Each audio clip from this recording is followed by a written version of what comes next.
राष्ट्रवादी Congress party अब अजित पवार की party कहलाएगी। चुनाव आयोग ने अजित पवार वाली राष्ट्रवादी कांग्रेस पार्टी को ही असली एनसीपी करार दिया है। 6 महीने से अधिक समय तक चली 10 से अधिक सुनवाई के बाद आयोग ने एनसीपी में विवाद का निपटारा कर दिया। करीब 24 साल पहले बनी पार्टी में बहुत कुछ बदल चुका है। शरद पवार की बनाई एनसीपी अब उनकी पार्टी नहीं रह गई है। एनसीपी का गठन 10 जून 1999 को शरद पवार, पीए सनमा और तारिक अनवर ने मिलकर किया था। इसके बनने के पीछे एक बड़ा सियासी घटनाक्रम है।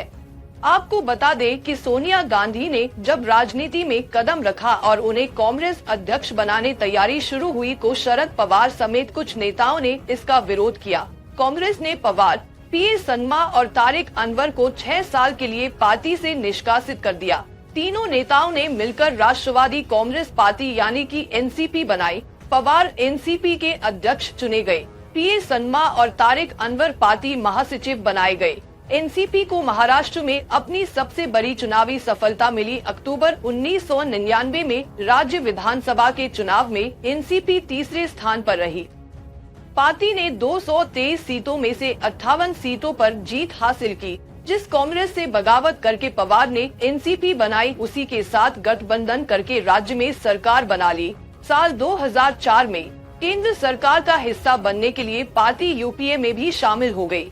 शरद पवार ने 2004 से 2014 तक यूपीए सरकार में मंत्री रहे। साल 2004 के विधानसभा चुनावों में महाराष्ट्र में एनसीपी ने 124 सीटों पर चुनाव लड़ी। उसे 71 सीटों पर जीत मिली। लेकिन 2009 के विधानसभा चुनावों में पार्टी को 62 सीटों पर जीत मिली। साल 2007 के गोवा विधानसभा के चुनावों में एनसीपी ने 3 सीटों पर कब्जा किया, लेकिन अगले विधानसभा चुनावों में उसे कोई सीट नहीं मिली। राष्ट्रीय स्तर पर पार्टी ने 1999 में लोकसभा में 8 सीटें और 2004 और 2009 के चुनावों में 9 सीटें जीती।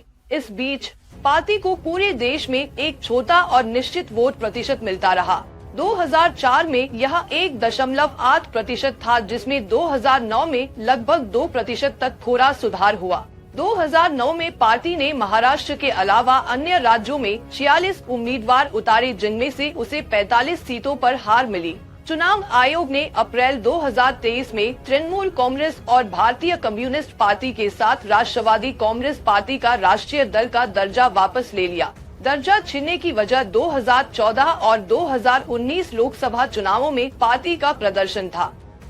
एनसीपी को नेशनल पार्टी का दर्जा गठन के अगले साल यानी 2000 में मिल गया था। राष्ट्रीय स्तर पर एनसीपी को समय समय पर बगावत भी झेलनी पड़ी। 2002 में केरल में एक समूह ने पार्टी से नाता तोड़ लिया और दूसरा गुट 2004 में छत्तीसगढ़ में इससे अलग हो गया। सबसे बड़ा झटका इसे संस्थापक पीए सनमा ने दिया, जिन्होंने 2004 में अपनी मेघालय इकाई अलग कर ली। बाद में वो पार्टी में लौट आए, लेकिन 2012 में सनमा ने हमेशा के लिए पार्टी को अलविदा कह दिया। आपको बता दें कि पवार ने यूपीए के राष्ट्रपति पद के उम्मीदवार प्रणब मुखर्जी को समर्थन दे दिया था। मुखर्जी के सामने सनमा भी खड़े थे, जो बड़े अंतर से हार गए। 2013 की शुरुआत में सनमा ने नेशनल पीपुल्स पार्टी बना ली। जुलाई 2023 में महाराष्ट्र की सियासत में बड़ा उलटफेर हुआ, जब अजित पवार ने एनसीपी से बगावत कर दी। पार्टी में फूट के बाद एनसीपी पर अधिकार पर चाचा भतीजे आमने सामने आ गए। अजित पवार गुट ने चुनाव आयोग का रुख किया, वही शरद पवार खेमे ने भी चुनाव आयोग में अपनी बात रखी। चुनाव आयोग ने दोनों पक्षों के दस्तावेज जांचे और दलीलें सुनी। चुनाव आयोग ने एनसीपी में विवाद का निपटारा किया और अजित पवार के नेतृत्व वाले गुट के पक्ष में फैसला सुनाया। अब एनसीपी का नाम और चुनाव चिन्ह घड़ी अजित पवार के पास रहेगा। अगर आप ये वीडियो YouTube पर देख रहे हैं तो हमारे चैनल को सब्सक्राइब करें और बेल आइकन को दबाना ना भूलें। अगर आप Facebook पर ये वीडियो देख रहे हैं तो हमारे पेज को लाइक करें।